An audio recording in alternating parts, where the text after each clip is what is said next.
صحابہ نے اپنے دور میں جب نبی صلی اللہ علیہ وسلم کی وفات ہو گئی تو حدیث کو کیسے لیا، کیسے سیکھا، یہ ایک مثال میں نے یہاں پر دی ہے بے شمار مثالوں میں سے۔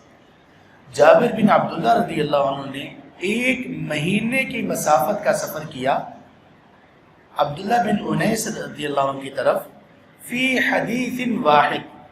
اس 1 مہینے کی مسافت کے سفر کا مقصد صرف ایک تھا، وہ یہ تھا کہ عبداللہ بن انیس انہوں نے نبی صلی اللہ علیہ وسلم سے ایک حدیث اپنے کانوں سے سنی تھی، جو حدیث جابر بن عبداللہ نے اپنے کانوں سے نہیں سنی تھی۔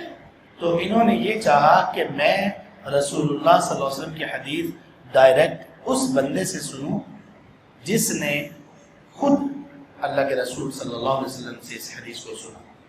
کتنا لمبا سفر کیا؟ 1 مہینے کی مسافت۔ کون سا سفر تھا؟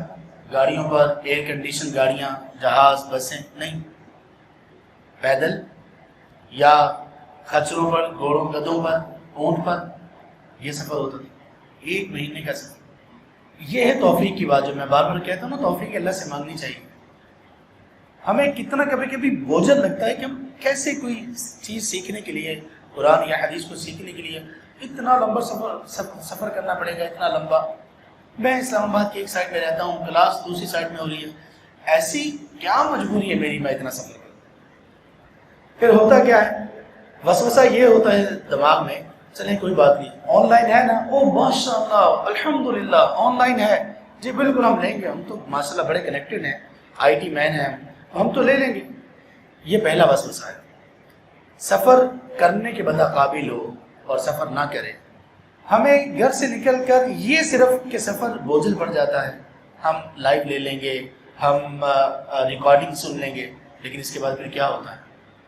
اگلا وسوسہ شیطان کی طرف سے یہ ہے، ریکارڈنگز بڑی ہوئی ہیں نا، سن لوں گا، اچھا 2 لیکچر جمع ہو گئے، 2 اکٹھے سن لوں گا، کسی وقت بیٹھنا ہے انشاءاللہ، چائے کا کپ بنانا ہے، پوری سن لیں گی، بس پھر یہ حسرت کی حسرت رہ جاتی ہے اور توفیق چھن جاتی ہے۔ کیوں؟ شیطان تو اپنے کام میں لگا ہوا ہے، ہم ذرا سی کمزوری جہاں دکھائیں گے وہیں دشمن کا حملہ ہو جائے گا۔ اچھا یہ بات آپ نے سن لی، میں نے بتا دی، کتنی آسانی سے میں نے بتا دی اور آپ نے سن لی، لیکن واللہ کبھی تھوڑا سا تنہائی میں بیٹھ کر سوچئے، 1 مہینے کا سفر، 1 مہینے کا سفر، شدت والا سفر، جس کو عذاب کا ٹکڑا کیا گیا، اس دور کا سفر، ایک حدیث سننے کے لیے۔ ان کو کہتے ہیں محبت کرنے والے لوگ۔ یہ تھے وہ لوگ جنہوں نے واقعی دین کو سیکھا اور ہم تک پہنچایا۔